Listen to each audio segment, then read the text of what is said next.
Olá pessoal, hoje no programa 5 Perguntas da Assets, vamos receber Paulo Mendes. Paulo começou sua carreira em uma empresa de varejo e entrou na SAP em 2002. Depois de ter passado por diversas áreas, chegou à posição que ocupa atualmente em 2014, como CFO Brasil. Ele conta pra gente um pouco mais de quais são os ônus e os bônus de ter feito carreira em uma mesma empresa e também quais são as ferramentas tecnológicas que auxiliam o papel dos executivos de finanças atualmente.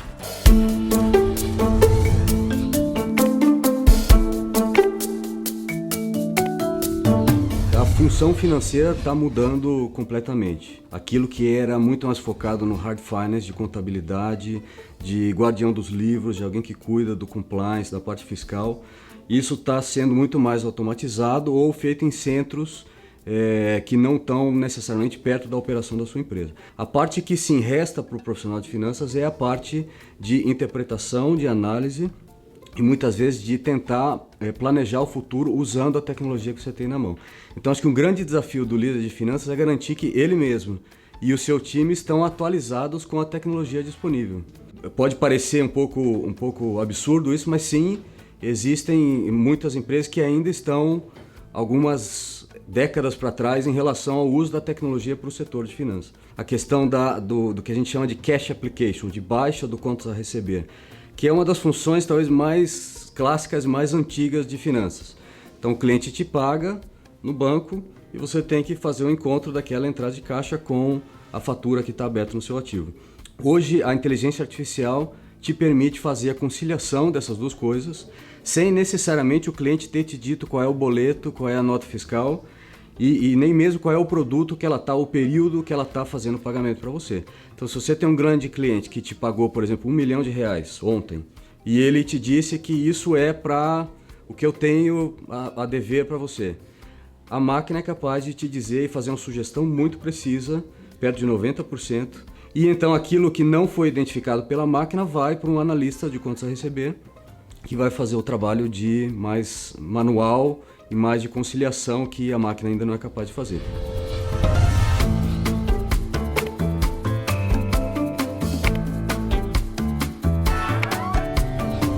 Essa é uma questão que é um pouco comum eu ter que... alguém me aborda com esse tipo de questão, talvez com a imagem de que trabalhar numa empresa de tecnologia, as máquinas voam, as coisas funcionam e as pessoas estão ali por acaso. E no fundo é exatamente o contrário, quanto mais automação, quanto mais tecnologia você tem disponível para uso interno e quando o seu produto, o seu serviço tem a ver com tecnologia, o fator das pessoas passa a ser muito mais importante.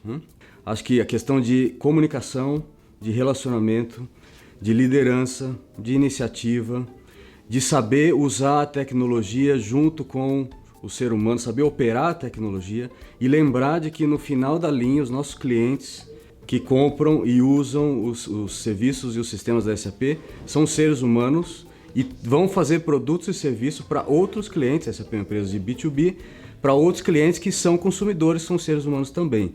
Então esse fator humano tem que estar refletido no soft skill da pessoa que trabalha com a gente.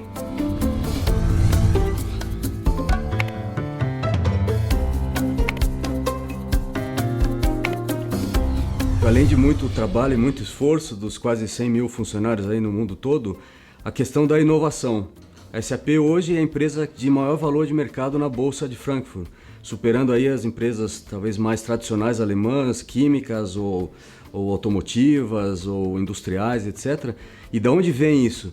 Da expectativa do mercado, da crença do mercado de que a SAP tem um portfólio de inovação e tem pessoas capazes de seguirem inovando ao longo de sua jornada. A SAP hoje, além do ERP, que continua, mas tem uma outra linguagem, um outro banco de dados e uma outra maneira de implantação através da nuvem.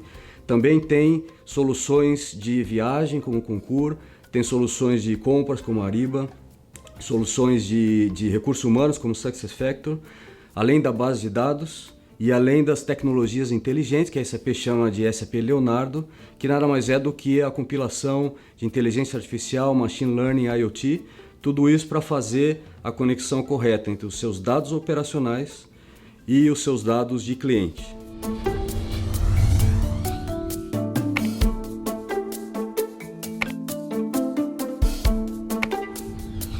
Como quase tudo na carreira profissional tem os dois lados, o lado positivo e o lado não tão positivo.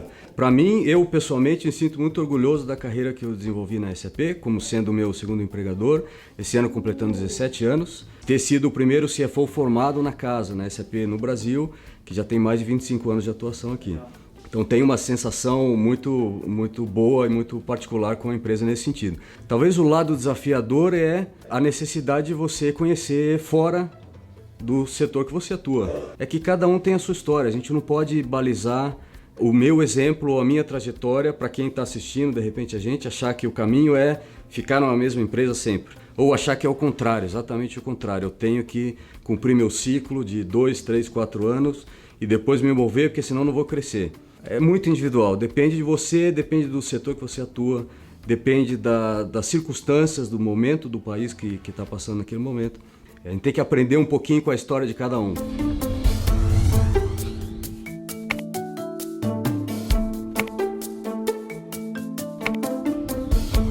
Quando você fala das gerações aí, dos milênios, eu sinceramente acho que às vezes a gente exagera um pouco na maneira como a gente trata essa questão das gerações. No fundo, a gente está dizendo do mesmo ser humano que tem a mesma formação e que foi estimulado de maneiras diferentes em épocas diferentes. E que todos, na verdade, convivem junto hoje em dia. Então todas as gerações convivem e convivem harmoniosamente bem hoje em dia. E a empresa tem que ser dessa maneira. Então, quando a gente fala muito de qual é a estratégia, a comunicação, o jeito de se colocar para os milênios ou mesmo para as gerações que estão vindo ainda, eu acho que a gente talvez gaste muito foco nisso e pouco foco em lembrar de que o ser humano é o ser humano mesmo de 60, 40, 30 e 15 e a gente tem que colocar o foco aí e não tanto tentar ir pelo lado de o que funciona para você, mas sim lembrar do ser humano no final do dia. Mais assim do lado profissional, eu tenho escutado bastante, lido bastante um americano chamado Simon Sinek. E acho que tem 2 pontos super interessantes que ele fala que eu acho que vale bastante compartilhar aqui. Primeiro a questão do porquê, ou do propósito. O que está bem no centro da motivação do que você faz. O porquê você faz o que você faz. Então, tentar entender a verdadeira motivação e por que você faz as coisas certamente vai te ajudar muito depois a executar essa coisa, entender o como e entender o que você tem que fazer. E o segundo tema, ele tem uma discussão bastante interessante, bastante moderna na minha visão, em relação à tecnologia e especificamente ao smartphone, como é que você se relaciona com ele, né? Você consegue deixar ele na sala da sua casa quando você vai no banheiro? Ou quando você vai na cozinha, tudo bem se ele permanecer ali na sala ou ele é a parte do seu corpo e você tem que andar com ele para todo lado, né? Você está lendo o mundo e as pessoas e as coisas que acontecem através da tela de um celular ou você está lembrando de que num jantar o interessante é você bater papo, você conversar e o celular provavelmente o melhor lugar para ele é dentro da mochila ou não em cima da mesa ali atrapalhando o seu jantar.